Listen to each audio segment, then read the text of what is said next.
¿Cómo se combate la corrupción en la administración Serena? Bueno, desde la administración anterior se combate fundamentalmente desde una perspectiva preventiva. Y le voy a poner un ejemplo. La ley de acceso a la información pública. Las declaraciones de probidad se han hecho públicas en el país gracias a que existe la ley de acceso a la información pública. Fue un demandante que reclamó en el instituto. El instituto ordenó que se hicieran públicas y se empezaron a abrir todas. O sea que la transparencia funciona perfectamente como un elemento preventivo de la corrupción. Lo otro, las rendiciones de cuentas. Desde el gobierno anterior, incluyendo todas las instancias del Ejecutivo y todos los titulares, sin excepción, rinden cuentas por lo menos una vez al año. Y hoy estamos trabajando con que rindan cuentas cuando hay problemas. Porque el problema nunca está en lo general, está en lo particular. Por ejemplo, vimos que el Registro Nacional de las Personas Naturales rendirá cuentas en torno a aquel conflicto de la empresa alemana y si iba a prorrogar o no el contrato. Hicieron una rendición de cuentas específica. También cuando se dio el problema de CEPA, ¿no? Hicimos dos cosas. Vimos de que hubiera una conferencia de prensa y una rendición de cuentas. Y ahí, adicionalmente, por solicitud de ellos, hicimos un apoyo a la auditoría interna de revisión y encontramos que habría 6.000 y pico de dólares gastados en alcohol, en bebidas alcohólicas, y recomendamos que ese dinero se devolviera, y se devolvió. Ahora. Y lo otro es, en esta red de auditores internos, monitoreamos las observaciones también de la Corte de Cuentas. A eso quería ver cómo funciona, porque me queda claro la lógica de que entre más transparencia e incluso entre más participación ciudadana, uno pensaría que el control es mayor. Y hay más control social. Disuasivos o preventivos de la corrupción. Sin duda. Pero no basta. ¿Cómo hacen ustedes para detectar que en una institución, en un órgano tan grande como el órgano ejecutivo, cómo se detecta una corrupción, cómo se le puede dar seguimiento y si eso le corresponde a esta secretaría o no? A ver, en realidad le corresponde a todo el mundo en su propia institución. Nosotros tomamos en cuenta básicamente tres fuentes: los auditores internos, los avisos de la ciudadanía y los medios de comunicación. Por aquello de que cuando el río suena, posiblemente piedras trae. Usted me dijo en su momento que auditores internos hay casi más del 90% sí. de las instituciones del Estado. Estoy claro en eso. Por ley. Evidentemente, además de esto, sumado a las auditorías de la Corte de Cuentas, que a algún nivel de alerta. El externo. ¿Cuántas investigan en promedio ustedes por mes, por año? Nosotros no investigamos ninguna, ¿no? Recibimos reportes. ¿Cuántos reportes? ¿Qué recibimos? Mire, le doy el dato completo si quiere, desde que comenzamos hasta ahora. Son 746 casos que si quiere, pero a mí me sirve solo si está en cámara. Entonces, si quiere, no sé. O si quiere, termino con el secretario y después voy con usted para el dato específico, no sé. A ver, ayudo con esto. Okay. Hemos revisado, apoyado de distintas formas, 746 casos, desde que se creó la Subsecretaría de Transparencia y Anticorrupción. ¿Cuántos son? De estos casos, 160 fueron presentados en Fiscalía General de la República.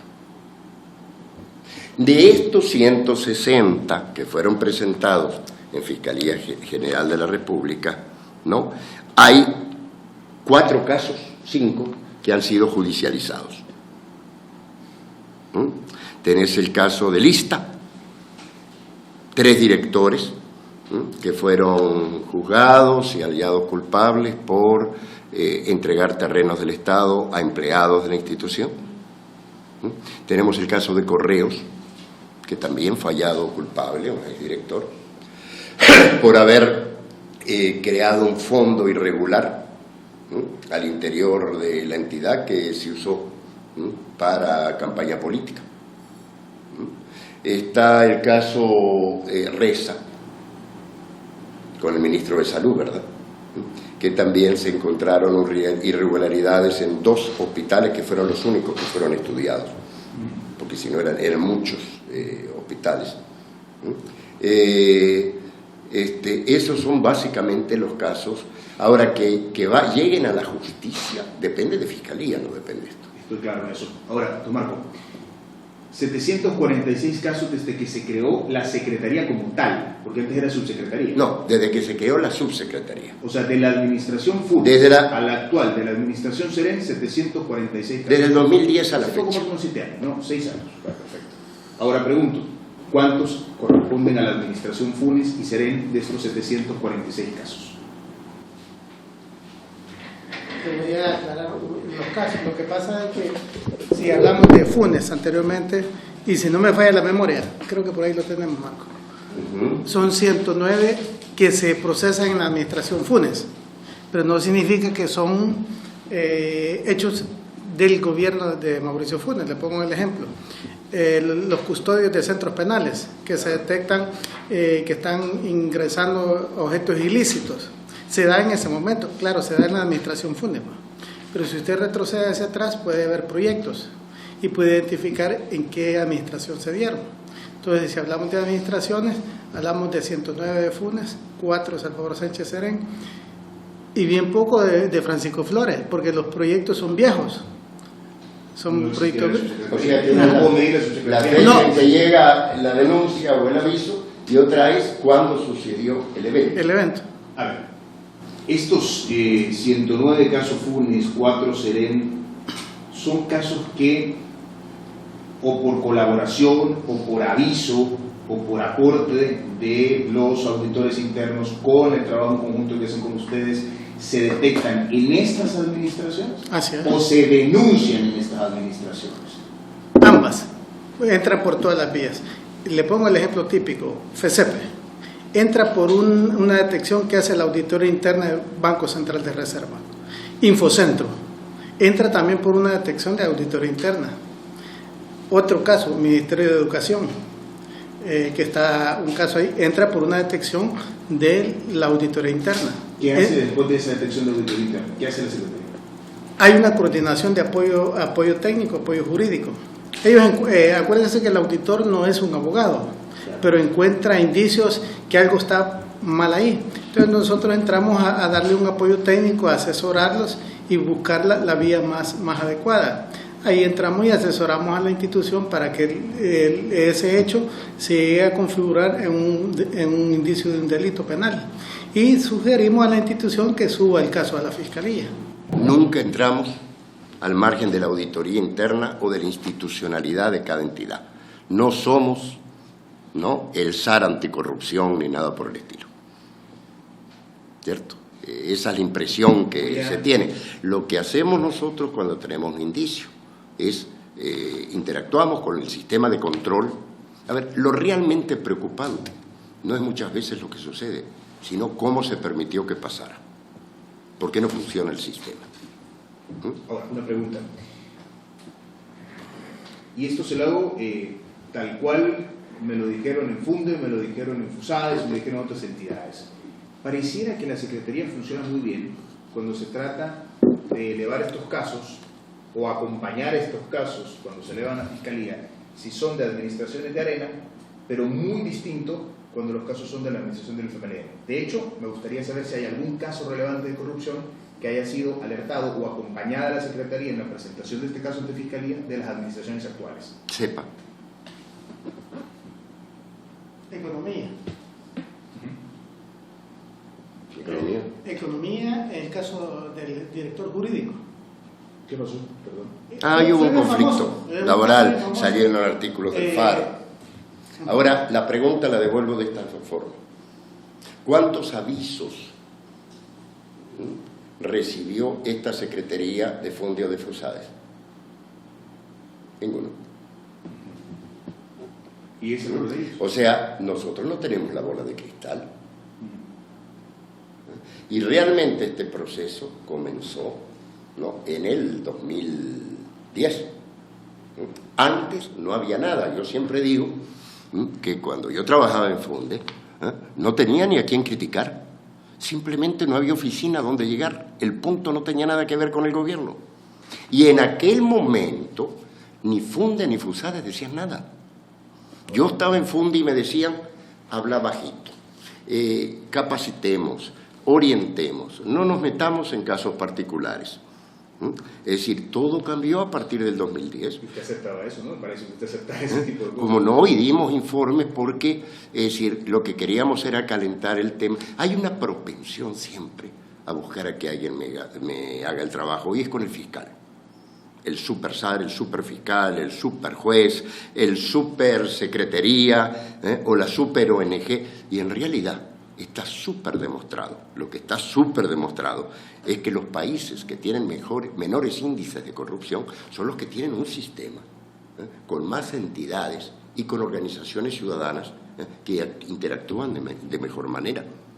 Entonces, en realidad, si tú tienes un problema de manejo patrimonial del Estado, de 200 años de vida republicana, en la cual nadie es malo, no lo hizo nadie en particular.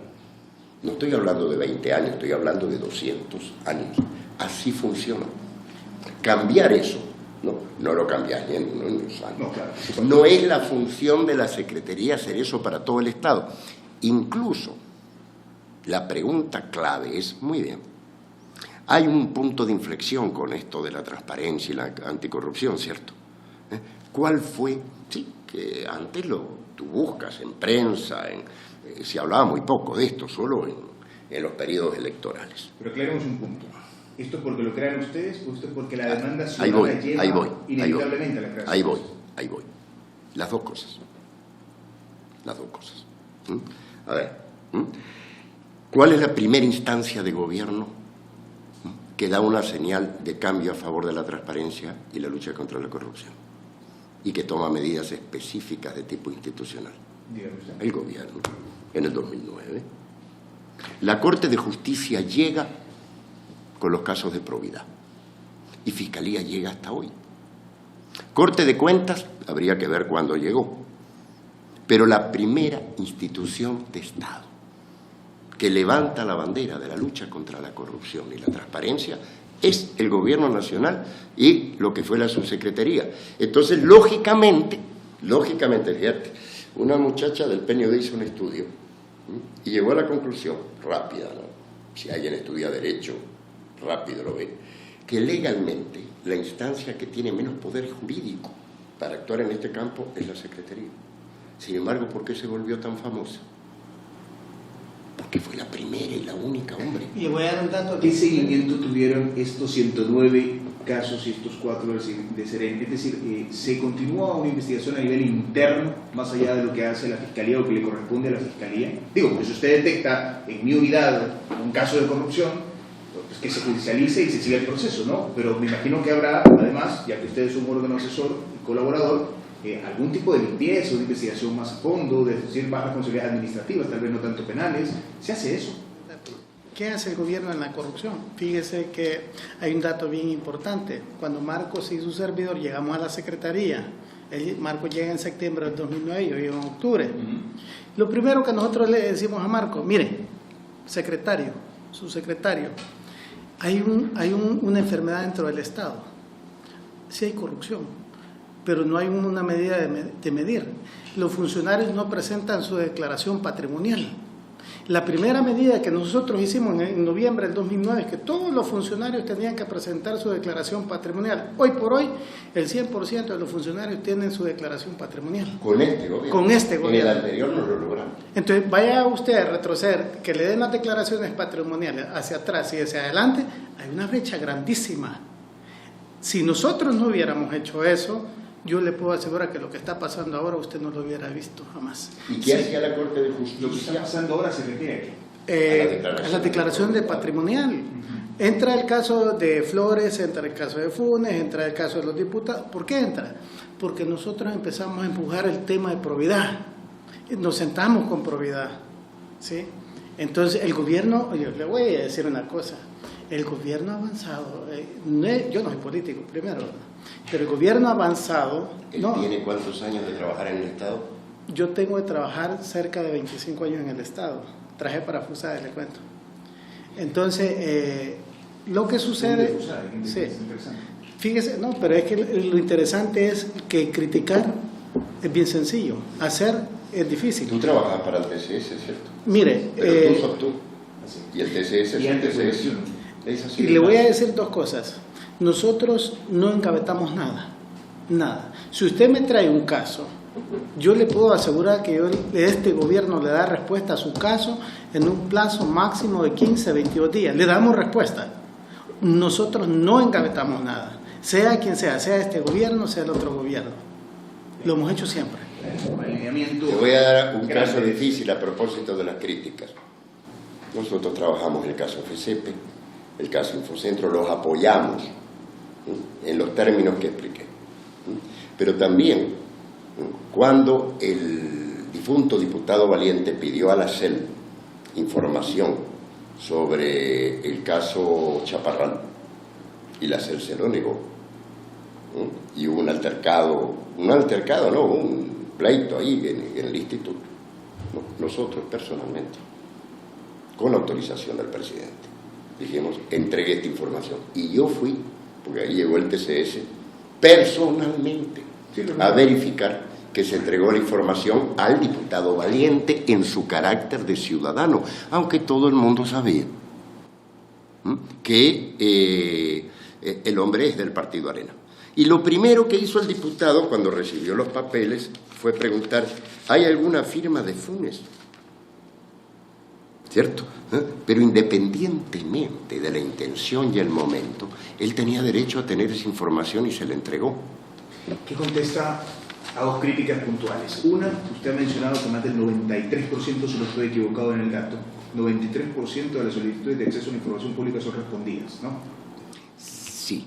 A ver, en realidad, respondidas son todas. Ok, entonces son entregadas. Okay. Entonces, los datos son estos, ¿no? Todas son respondidas, salvo que la persona no vuelva a pedir de estas, un 1%. Menos de un 1%, te voy a decir, es exactamente, en este momento, el 0.7% se deniega por reserva. El 1.2% se entrega de forma parcial. Pero permítame, que es importante. Este 0.7% o esta otra parte, 1.2 o 0.3 que me acaba de mencionar, que se entrega de forma parcial, ¿es lo que implica la información más sensible? ¿Es lo que implica, por ejemplo, los viajes de Funes? ¿Es lo que implica, por ejemplo, los temas que son políticamente más inconvenientes? No necesariamente. No necesariamente. Incluso tú puedes verificar, porque en el caso particular de Capres y de casi todas las instituciones, publicamos las respuestas. Y cuando decimos esta información está reservada, subimos a la web la respuesta. Quiere decir que si alguien se toma el trabajo de entrar y verificar los motivos por el cual se rechaza, y que lo puede ver en la web. Que algunos de los cuales fueron inicialmente revocados, como el caso, por ejemplo, de la reserva, alegando seguridad. ¿El de? Viajes, por ejemplo. No. A ver, un jurista te dice, alguien que estudió Derecho, vos podés perder un pleito. No quiere decir que no tengas razón. ¿Cierto? Es decir, a ver, muy respetable. Claro. El instituto también consideró que era un caso de seguridad. ¿Cierto? El Estado Mayor Presidencial consideró que era un tema de seguridad. Ahora bien, cuando la Corte Suprema dice, no, denlo, inmediatamente, el mismo día salgo yo y digo, lo vamos a dar de y desde el 89 adelante. El día lunes, que se cumple el plazo, ¿verdad?, es decir, dado por la Sala de lo Constitucional, vamos a presentar todos los viajes que hemos reconstruido, desde hoteles, todo lo que hay y todo lo que falta. Todo lo que hay y todo lo que falta. ¿Se va a presentar detalle de gastos? Viaje por viaje, y hay gastos, ¿cómo no? En el caso de los vicepresidentes. Marco, ¿fue un malentendido que se habían perdido? No, a ver, nunca se dijo que todos los documentos se habían perdido, porque de hecho la Sala de lo Constitucional recibió un montón de documentos, 200 y pico de páginas, sobre los viajes. No, a ver, lo que no hay es registro financiero de los viajes de ningún presidente, con la excepción de Salvador Sánchez Serén, que también va a ser presentado el lunes. ¿Cierto? Y hay información incompleta en el caso de los vicepresidentes. La sala ordena que se haga público de oficio los viajes del expresidente Funes y la primera dama, Wanda Piniato. Nosotros decimos, bueno, muy bien. Es decir, presentamos eso, más los de todas las primeras damas y todos los expresidentes, incluyendo Salvador Sánchez Serén. Ahora, ¿no? Y agregamos los vicepresidentes. En ese, señor secretario, en ese otro por promedio del 0.7 y el 1.2, ¿cómo se responde que son un gobierno transparente a los niveles que usted menciona y todavía no sabemos quién manejaba una camioneta que atropella a un ciudadano? Muy simple. Tú puedes revisar los archivos de TCS y la fiscal del caso dijo, este caso es reservado, la información del caso es reservada.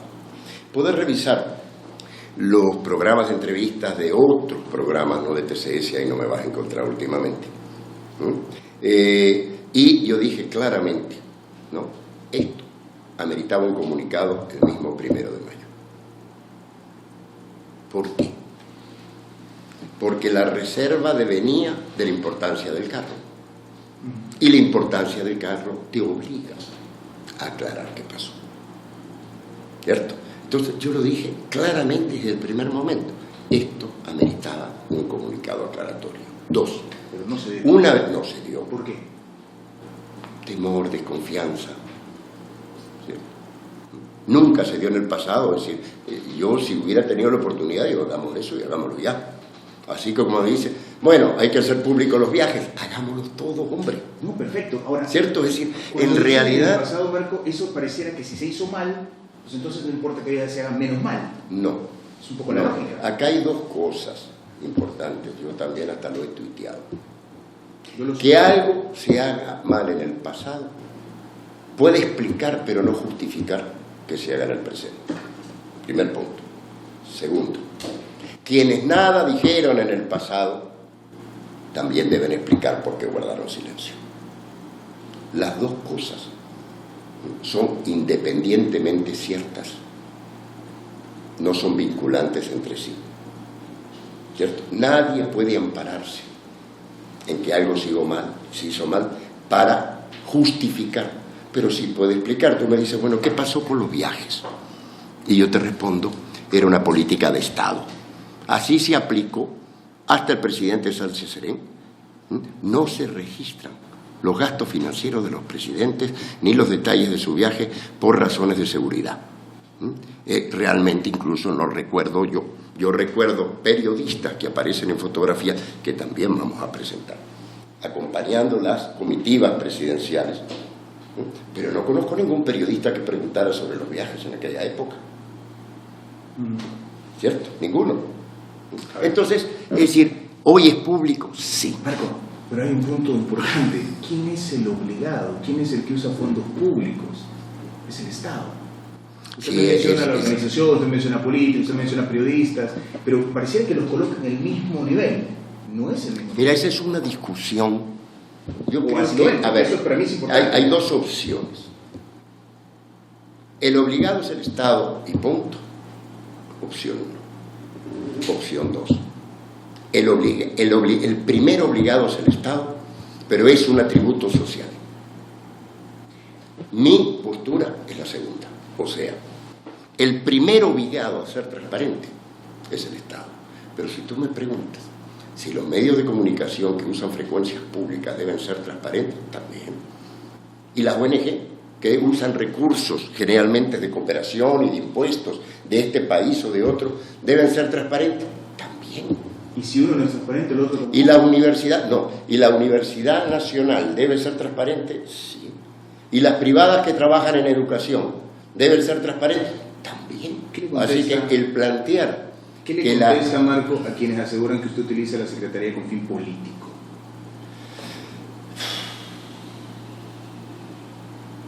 Que me suena muchísimo a lo que escucho permanentemente que esas organizaciones son de fin político.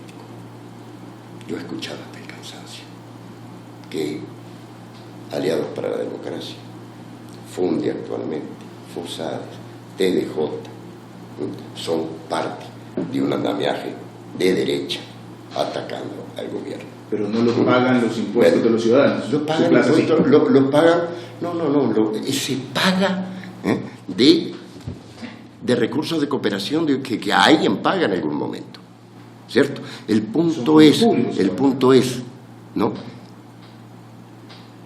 El señalar, a ver, el punto es, yo no entiendo cuál es la crítica, es decir, yo trabajo con fin político. ¿Conoces tú algún gobierno que no tenga? La pregunta para que me entienda. Yo le digo, ¿qué le contesta a quienes aseguran? Le contesto dos cosas. En primer lugar, no conozco ningún gobierno del mundo que no tenga un fin político.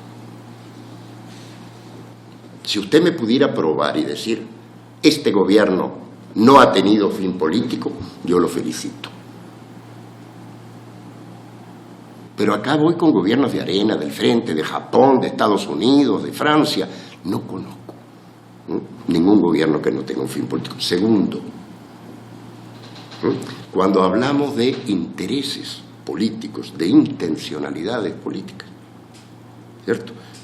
Muchos de los que esto dicen son también acusados de que no trabajan por la transparencia, sino con intencionalidad política y que pasaron callados toda la vida hasta ahora. Pero no, ¿cierto? Entonces, pero es complementario a lo anterior. Marco. Es decir, no es cierto. Hay una hipótesis que es falsa. El único obligado a la transparencia es el Estado, ¿cierto? Porque usa fondos públicos. Mire, eso es absolutamente falso. El obligado éticamente con la transparencia es todo el mundo. Es tan obligado a alguien cuando trabaja con el Estado como cuando no trabajaba con el Estado. La transparencia es un atributo social. Dos, esta sociedad históricamente fue muy poco transparente. Durante 200 años. Hombre, es tan obvio que hay un montón de problemas que se taparon durante 200 años. Sí, la pregunta es... Que un periodista perdí. Bueno, no estaríamos en esta entrevista. Marco, el tema tiene una dimensión. Entonces, hay una discusión aquí que entonces tú planteabas, bueno, esto es por la presión social. Entonces yo te digo, mira qué raro, en cuanto a demandas de información y respuesta, no es lo mismo en Nicaragua, en Guatemala, en Honduras que en El Salvador. En cuanto a la calidad de la ley, no es lo mismo en los otros países. Entonces, si el fenómeno es global... ¿Debe reformarse la ley, Marco? Yo creo que puede reformar. Toda ley amerita ajustes. Toda ley amerita ajustes.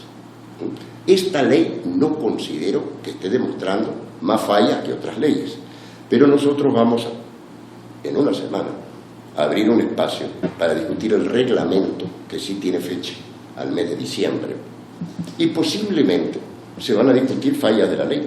¿En qué sentido? Bueno, toda ley.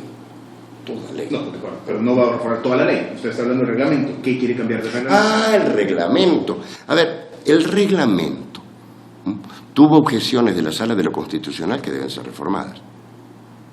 Sí, porque limitaba derechos que establecía la ley. No, exacto, porque un reglamento no se puede contradecir con la letra de la ley. Entonces, eso va de... Y de paso, vamos a someter también públicamente el reglamento, que ya es público, pero amerita discutirse. Vamos a invitar al Instituto de Acceso a la Información. Lo vamos a hacer nosotros porque nos compete por ley. El reglamento le compete al presidente de la República, y también el presidente de la República tiene iniciativa de ley. Entonces, en lo que tiene que ver con la Ley de Acceso a la Información Pública. Entonces, ahí van a salir cuáles son las cosas que se pueden cambiar, pero sigue siendo, al día de hoy, una de las mejores leyes del mundo. Te quiero decir una cosa, el instituto que ordenó que se presentaran las declaraciones de probidad es el único instituto en todas las leyes del mundo que se nombra sobre bases externas de la sociedad civil. Y déjeme cerrar con una pregunta, señor secretario, que me parece muy importante. Usted me ha hablado, y gracias porque he entendido cómo funciona. La verdad que informado mucho más. Le agradezco mucho la apertura, el haber mostrado las instalaciones, el aceptar la entrevista. Nos costó también a nosotros, no lo tenemos, no sé, porque no trabajo en frente a frente, pero nosotros tuvimos que hacer gestiones en más de 4 ocasiones, pero gracias por atendernos hoy. Su agenda es complicada, lo entiendo. La pregunta a la que quiero llegar es, en la lógica de que usted me dijo que todo gobierno es político, ¿no hay o no ve usted una contradicción entre un discurso a favor de la transparencia, de la lucha contra la corrupción, de estos más de 700 casos presentados, de estos más de 110, 112 presentados en las administraciones Serena y Funes, con el hecho de que el partido de gobierno recomiende a un investigado por enriquecimiento ilícito judicialmente y otro investigado además por la Fiscalía por delitos relacionados a la corrupción que se asigne en Nicaragua? Yo digo que lucho contra la corrupción y a un señalado le digo, pero ya quédate mejor. A ver, pongamos orden en esto. Yo soy un secretario del presidente y del gobierno.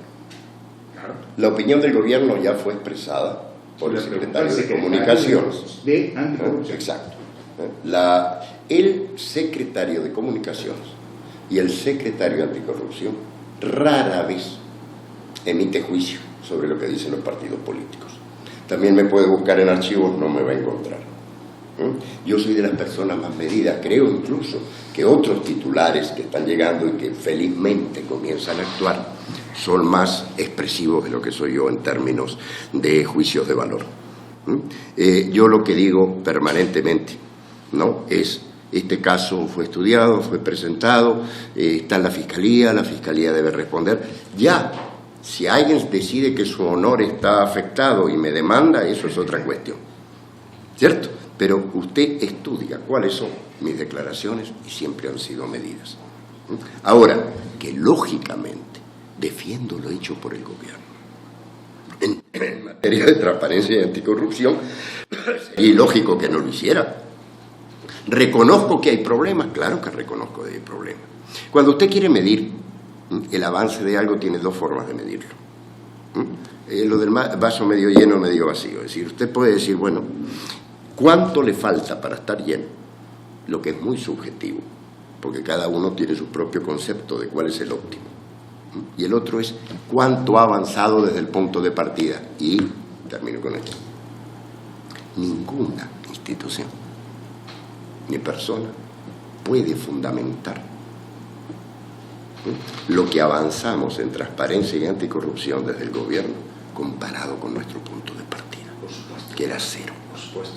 ¿Cierto? Preguntarse por qué era 0. Insisto a esto, señor secretario, y no voy a hacerlo más, o sea, ya me dejó claro ese punto, pero tengo que hacer la pregunta. Al secretario, entre otras funciones anticorrupción del gobierno de la República, ¿qué le parece que el partido de gobierno recomendara a un investigado por corrupción que así asignara? Al secretario de Participación, Transparencia y Anticorrupción, el secretario de Transparencia y Anticorrupción y de Participación del Gobierno considera que no le corresponde pronunciarse sobre la declaración de ningún partido político. Certifica que nunca lo ha hecho con respecto a otros partidos políticos y que no lo tiene por qué hacer con respecto al partido político que apoya al gobierno. Sí me ha escuchado criticar a Arena, Marco, en más de alguna ocasión. Y Una conmigo, cosa- en entrevistas de radio. Una cosa es criticar a Arena y el periodo Arena. Otra es ¿No dice que reaccionar. no opina sobre partidos políticos? Te puedo decir, no se pronuncia sobre declaraciones de partido político. Te voy a dar un caso. Pero sí pronunció. Cuando el señor Velado dice, Usted me criticó en el radio, en la 102.9, en una entrevista, la postura de Arena defendiendo a Flores. Usted lo dijo, está grabado. Me lo dijo a mí, yo lo entrevisté. bueno, búsquela. Es decir, a ver, honestamente, Bueno, está claro. Arena defendió a Flores, ¿sí o no? Es una opinión que no puedo darle yo. El FMLN defiende a Funes, ¿sí o no? ¿Cómo le puedo dar esa declaración? Usted me lo acaba de decir. Yo no soy el secretario, yo soy periodista. Usted Lo sí. que le quiero decir es que eso es natural en el ámbito político, pero que yo no soy representante, ¿cierto?, del FMLN para pronunciarme en ese aspecto. No, pero eso no se lo pregunto. Entonces, como militante yo del PRN, yo se lo pregunto como secretario de corrupción. No, yo creo que como secretario de anticorrupción no tengo ningún pronunciamiento que hacer con respecto al punto. Lo que sí puedo decir, a ver, hay algo que he dicho en varias oportunidades y que quiero resaltar. La lucha contra la corrupción no se da ni en el paraíso ni en el limbo, sino en la tierra. En el medio de una lucha política feroz, en una sociedad muy polarizada políticamente. Aquí en El Salvador, en España es igual, en Argentina es igual, en Brasil es igual y en Estados Unidos es igual. Va, dos. No, espérate. Dos. Eso significa que la gente, según sus simpatías, va a exigir con mucho más énfasis la cabeza del que no quiere. Es probable que haya sesgos y persecución política en cualquier caso, sí. Es probable que los perseguidos por la justicia digan que hay persecución política, sí, casi siempre lo dicen. Deben las personas que deben rendir cuentas a la justicia, ¿no? Y a la ciudadanía, no solo a la justicia. Rendir cuentas, sí. ¿Debe rendir cuentas Mauricio Funes? Sí. ¿Debe rendir cuentas Arena por los 10 o 15 millones de Taiwán? Sí.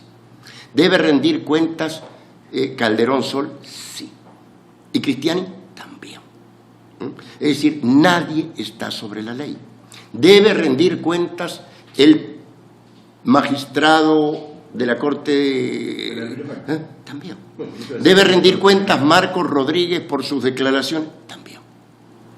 No rinde cuentas el culpable, rinde cuentas el funcionario público que debe justificar y dar explicaciones por sus comportamientos.